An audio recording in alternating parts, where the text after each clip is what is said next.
Welcome back to the channel. This is the Action Figure Grader, and I heard from a number of you on my last CGC graded Star Wars comic video that you'd like to see more content as it relates to comic books. And I'm not going to make the channel all about comics because I don't really know nearly enough. There's better YouTubers out there that cover the comic book market, but all that being said, I do have a fairly substantial comic book collection, and I think every once in a while it makes sense to kind of give you guys some comic book content. I'll probably try to time these for Sundays because nobody seems to watch my channel on Sundays. So for those of you that are dedicated to the CGC Star Wars and all other kind of comics, then I'll try to kind of put these out every so often. It won't be like every week or anything like that. But I thought this week we would take a look at recent sales on eBay for the Bronze Age. So like early 70s to early 80s. And, you know, if you're watching my channel, that's kind of your age bracket, right? It seems like most of the people that watch my channel based on the demographics are about my age, 35 to 55, somewhere in that ballpark. So I just thought we would take a look at some of these books. I own a lot of these books myself, and it's always kind of good to kind of get a refresher and see where the market is right now. The market is down big time, especially for Silver Age and Bronze Age books, Copper Age books, things like that. But the first one we're going to start off with is one I don't know very well, but I wanted to show it. And for a few of these, I did pull up some Go Collect data just so you can kind of see it and get a snapshot as to where we are. This is an interesting one that I had never seen sell because it's only one of two. This is from a seller called Jaybird. We see Jaybird sell vintage mint on cards sometimes. I bought from this seller. I've bought CGC comics from this seller before. Vault of Evil #1 from 1973. This is the Susha News pedigree. One of only two on the census. This is kind of a Bronze Age horror book and pre-code horror. I mean, I don't know anything about pre-code horror. There are better YouTubers out there like Collectibles Investments, Sean, who I had on the channel, Automatic Comics. Those guys really know the pre-code horror market very well. But in terms of Bronze Age, this one I thought was an interesting one to look at because it was at auction. It did sell for $22.26. And again, it's only one of two on the census. Here's the Go Collect kind of data page for it. As you can see there, under 9.8s.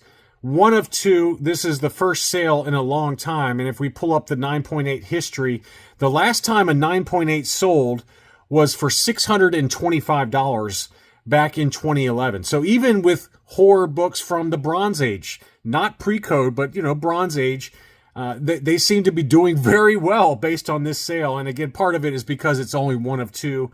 Once you start getting into lower grades, the price drops pretty precipitously, as is common for Bronze and Copper Age and obviously modern books. But 9.6, there's 15 on the census. The fair market value they've got at $875, and then it drops all the way to about $180 once you get to a 9.4. So really the sweet spot is probably a 9.6 if you're looking for this book, since there's only two in a 9.8. But a 9.6 for this book is going to set you back about $875. And then obviously we had this recent sale at $22.50. This I do like. We obviously do have the Fantastic Four reboot coming to theaters, and I always like this cover. It's Marvel feature number 11. This is the first Thing solo book, and it's Hulk versus the Thing. Great cover. Really awesome cover. This one did sell into Buy It Now for $800. And we'll see how the movie plays out, whether it's any good or not. But I did want to show this book because it's one I've always liked and always wanted. This is another one. Again, it's not exactly a key issue, but it's a great John Byrne cover. Fantastic Four number 247 from 1982.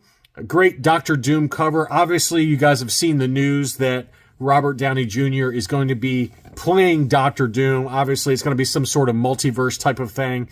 I read that for two movies, they paid him something like $300 million to come back as Doctor Doom. So they're obviously putting a ton of money into a lot of these movies that are coming out, the MCU movies. I think he's going to be for the Secret Wars kind of saga. So it's going to be really interesting. I hope it's good. I like Robert Downey Jr., so I'm sure he's going to do a great job. He takes his roles very seriously, but I always like this cover, and it's a pretty affordable book from 1982. This one did sell for $239. On to some Star Wars books. I've got 3 different sales for Star Wars #1, 2 of them in an auction, 1 of them in a buy it now, and then we'll take a look at the Go Collect data so you can take a look at it. All of these were 9.8. So this one had off-white to white pages and sold for $25.50. And then interestingly, right around when this one sold on January 6th. The very next day, a 9.8 with white pages sold from a different seller for $2,700. So interesting that it was only about a $150 premium to go from off-white to white pages. I personally would aim for white pages on it, but that seems to be about the going rate for a 9.8 with white pages with, this was decent centering. It was a little bit miswrapped on the left-hand side. No real bleed through of note on the white. And, $2,700 to $2,800 is probably where I'd aim. And this one did sell. This one had a pretty, not bad, but more noticeable miswrap on the left-hand side. This was another 9.8 with white pages that did sell for $3,000. So 3 different sales, $2,550, $2,700, and $3,000. Where do I spend, if I'm looking for this book at a 9.8, what do I aim for? I personally would aim for that $2,700 number. And I did pull up the Go Collect census on this. In a 9.8, there's now 969 of them in a 9.8. A year and a half ago, this was like around 714, if I vaguely remember. It was about that number when I bought my copy. And you can see here that the fair market value, they've got it at $29.15. So this one that just sold at a 9.8 in a buy it now for $3,000, I would not pay that number. That's the most recent. There was another one in an auction on Heritage, though, that did sell at $31.20, fixed price of $2,900. Another Heritage at $3,000. A few other auctions at $2,550, and then the $2,700 that we just looked at. Me personally, try to get in that $2,800 range. Whether you get it that low or not, I don't know, but that's about the going rate right now. That has gotten that low in the past before, but it seems to be maybe ticking up just ever so slightly over the last month or so. But that's kind of the number I'd aim for. Obviously, with that many on the census now, that it shouldn't be too hard to wait for an auction at your auction house of choice, whether it's Comic Link or Comic Connect or just on eBay. So another one that we like a lot, or that I like a lot, is Star Wars #68. This is really the first mention of the planet Mandalore, first mention of Mandalorians. This one sold for $12.48. I was like, wow, that seems really high relative to recent sales, because I vaguely remembered a sale in that 900 range, 900 range for a direct edition of Star Wars #68. $12.48 is probably too high, and so I did pull it up just to see. They labeled this as the re-intro of Boba Fett. It's really not. It's really like a flashback to Mandalorians, and was it Fennec Shiza or something like that is the Mandalorian that's on there. Anyway, this book in a 9.8, there's 223 on the census, and they've got the fair market value at $825. So this $12.48 sale is a little deceiving. I personally would not aim for anything over about $900. There was another sale on Heritage for $660, another auction at $819. That was the one I seem to remember. But $819, $660, $850. This $12.48 seems like an outlier. I wouldn't spend that much. I think you can probably safely get it in that $800 to $900 range. Captain America, I always like this book. It's kind of a minor key, but this is from 1979. It's really just a great cover that I've always loved, that shows the Hulk trying to smash Captain America, and he's using his shield to kind of protect him. This one sold in an auction for $330. I just like that cover a lot. I've always loved that book, and that price has come back down to earth. For a while there, this was going like $700-800, and obviously with the comic book downturn, that book's come back down to earth, but it's been kind of steady state around $300 to $350. Obviously, we've got the Daredevil Born Again series coming out in March. I personally am very excited about this. The trailers look incredible. It's going to be very violent. extremely violent. And the Punisher's coming back, John Bernthal. And this is the first meeting of the Punisher and Captain America in comics, and it's always been a fairly tough book to get in a 9.8. This one was also signed by Frank Miller, which is another big key there. So this one sold for $7.19, but that's a book to look out for if you're into the Punisher like I am. I've always wanted that one, and I've just never been able to land it.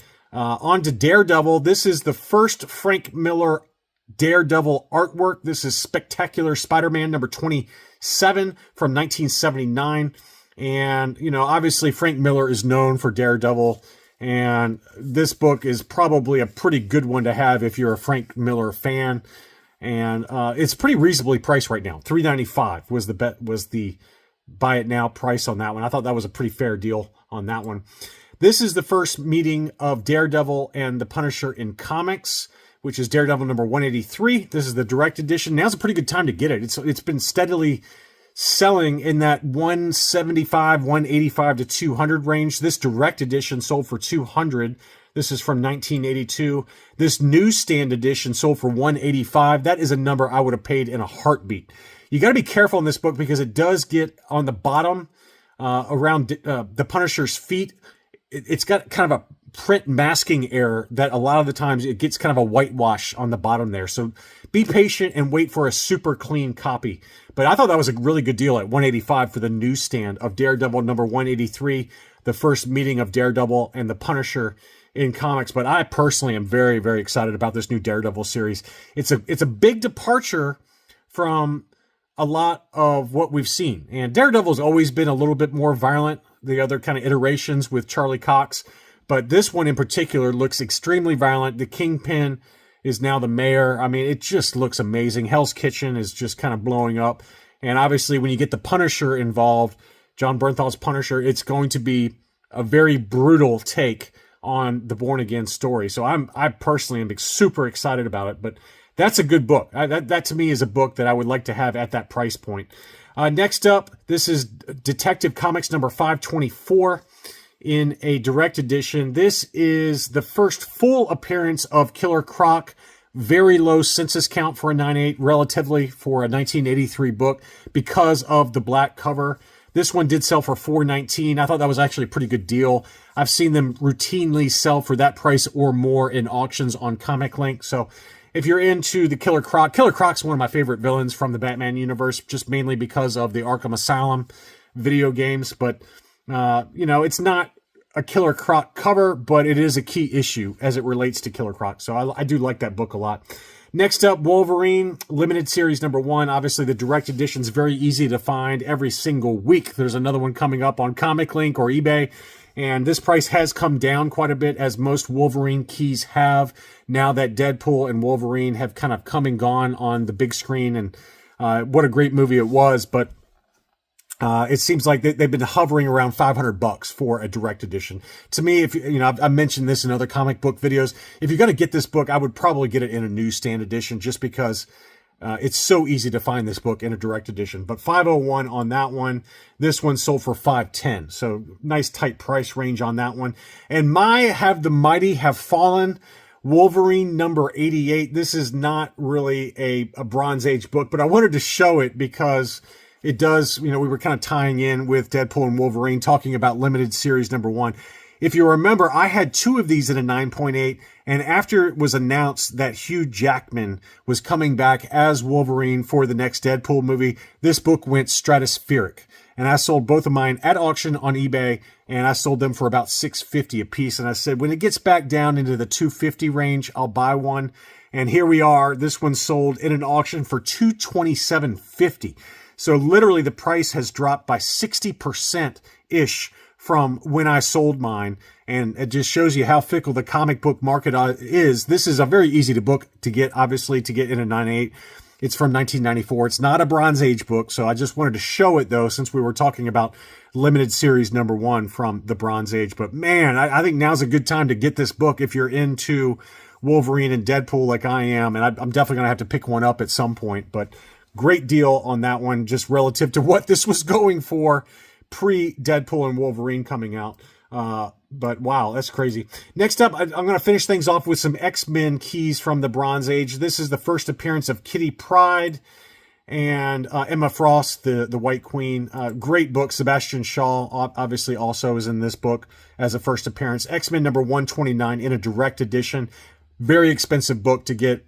And this is from 1980. That one sold for $12.57. That book has come back down a little bit, but it's held pretty steady at that price point of about $1,200. But great cover on that one with some key appearances. Another one in my collection. I've got this one in a newsstand. This is X-Men number 141, Days of Future Past Storyline, Part 1. Great cover. I've always loved this book. I'm so glad I got mine when I did. I got mine in a newsstand for around, I think it was $8.75, and I got it on that short boxed app on your phone. And that was a newsstand, this direct edition. And I know that this is from 1981, so the newsstands and the direct editions were about 50-50 in terms of availability, but I'd much rather have the newsstand at this price point versus this direct edition that sold at $8.65. So I feel very good about where that one is anyway. And then another one also sold at $8.65. So there's two. I think the seller had two, or maybe I just copied the same one. I can't remember, but I did find another sale for this book almost at the exact same price point. And then part 2, which I still need to get this one in a newsstand. I keep trying to get it, and now that I'm on a buying hiatus, it's kind of on hold and on the back shelf. But I do want to get part 2 of the Days of Future Past storyline. This is kind of where everybody dies. This was the newsstand, and this was also signed by Chris Claremont. Very cool book, and great cover with the Sentinels obliterating Wolverine. That one sold for $7.60. I would love to pick that book up in a blue label 9.8 newsstand edition. So that's a good book there. And then finally, another book that I want to get. Again, not a really key issue, but a great cover that I've always loved. And this is X-Men number 145, and it shows Dr. Doom kind of triumphant, holding the goblet with all of the X-Men kind of knocked out, and he's kind of holding in his arms Storm. And as you guys know, Mark Brooks did an homage to this book, or homage to this book, with Darth Vader number 1 that I do have, and I'd love to get this book to pair with it. But this one sold for $229.95. Very good deal there for a direct. I'd like to get this one in a newsstand, I think, just to pair with my Mark Brooks variant cover, Darth Vader number 1. That is really cool. That shows him holding the body of Padme. So anyway, just some recent sales for Bronze Age mainly, except for that Deadpool and Wolverine book. I did want to show some recent sales for the Bronze Age. I hope you enjoyed this look at recent sales. Thank you as always for watching, and I'll be back soon.